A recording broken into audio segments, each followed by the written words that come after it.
Assalamualaikum warahmatullahi wabarakatuh. Alhamdulillah, alhamdulillahirabbil alamin. Wa bihi nasta'inu ala umuri dunya waddin. Wassalatu wassalamu ala asrofil anbiya'i wal mursalin sayyidina Muhammadin wa ala alihi wa sahbihi ajma'in. Amma ba'du. Segala puji bagi Allah Subhanahu wa taala yang mana berkat rahmat taufik dan hidayahnya kita semua dapat diberikan kesehatan, baik itu sehat jasmani maupun rohani. Kita diberikan kenikmatan, baik itu nikmat iman maupun nikmat Islam.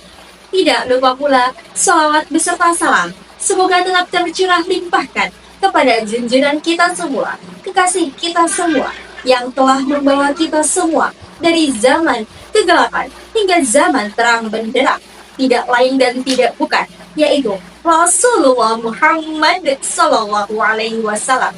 Tidak lupa pula kepada keluarganya, kepada para sahabatnya, kepada tabi'in dan tabi'atnya, sehingga sampai kepada kita semua selaku umatnya.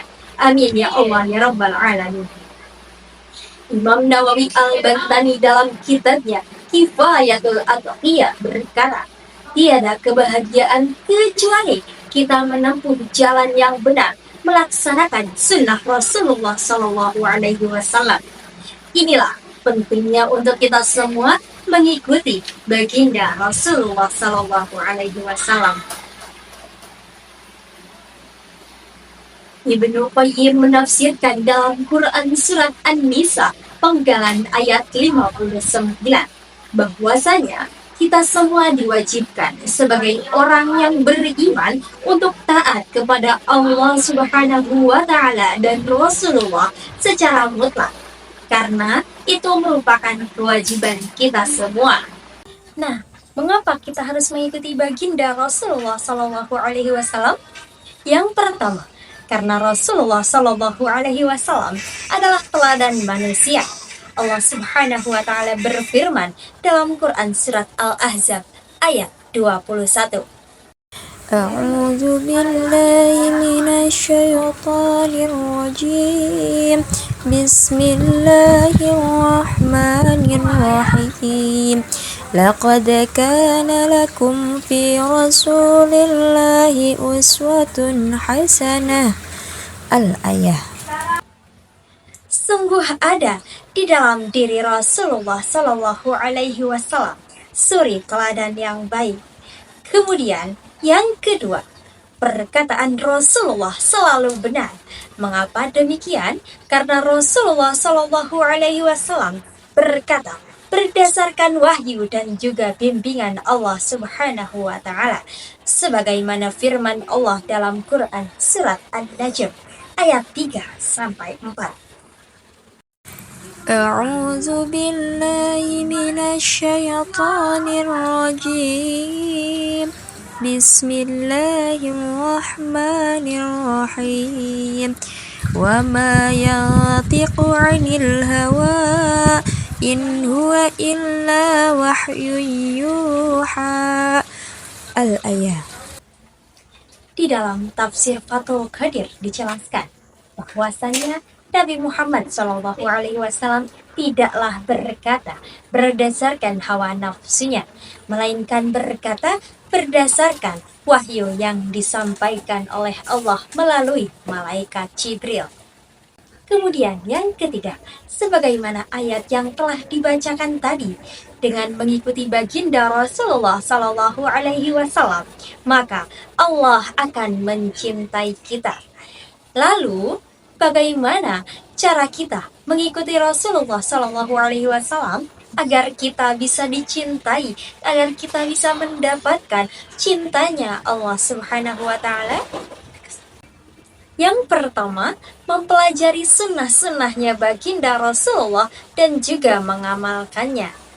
Dalam hadis riwayat Imam Abu Daud dijelaskan bahwasanya Rasulullah berkata, aku tinggalkan dua perkara, jika kalian mengikuti keduanya, maka tidak akan tersesat selamanya. Apa saja dua perkara tersebut?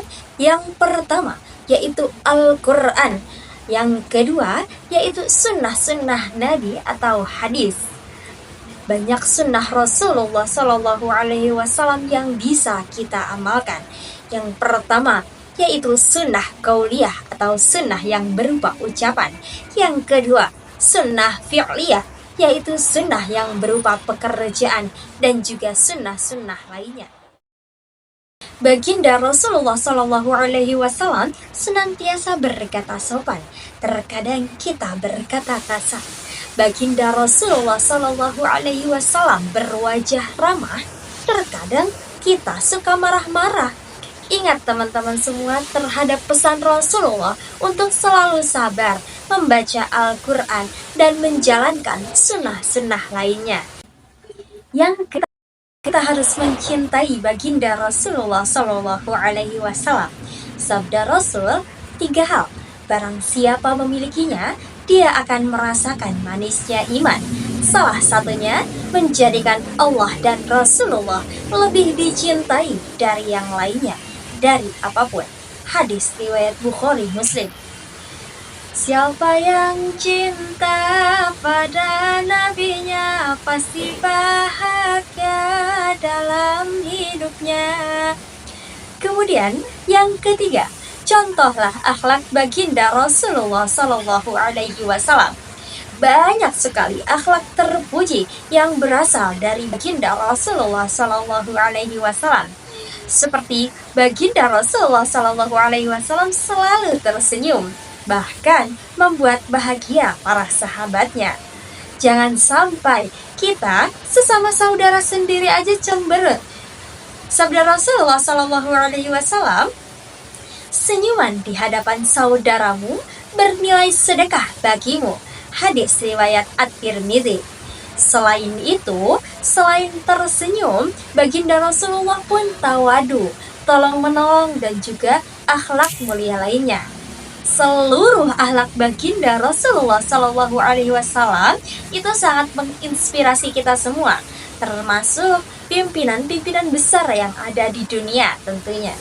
Yang keempat, konsisten dalam mendakwahkan sunnah baginda Rasul. Sabda Rasulullah, barang siapa yang mencontohkan sunnah perbuatan baik di dalam Islam, maka ia akan mendapatkan pahala, bahkan pahala orang lain yang mengerjakannya sampai hari kiamat. Hadis riwayat Muslim. Insya Allah, dengan kita mengikuti sunnah-sunnah baginda Rasulullah Sallallahu Alaihi Wasallam, hidup kita akan bahagia di dunia dan akhirat. Cinta Allah pun akan kita dapat, terkabul segala doa dan hajat. Allah Subhanahu wa Ta'ala akan selalu bersama kita, dan kita tidak akan pernah tersesat. Maka dari itu, mari kita ikuti sunnah sang Nabi, sunnah sang kekasih kita semua, agar kita dapat cinta sang ilahi. Sallu ala Nabi Muhammad Sallallahu Alaihi. Hadir dimanapun berada, mungkin hanya ini saja yang dapat saya sampaikan pada sesi kali ini. Kurang dan kurangnya mohon maaf. Unzur maqala wala tangzur man qala. Ihdinas siratal mustaqim.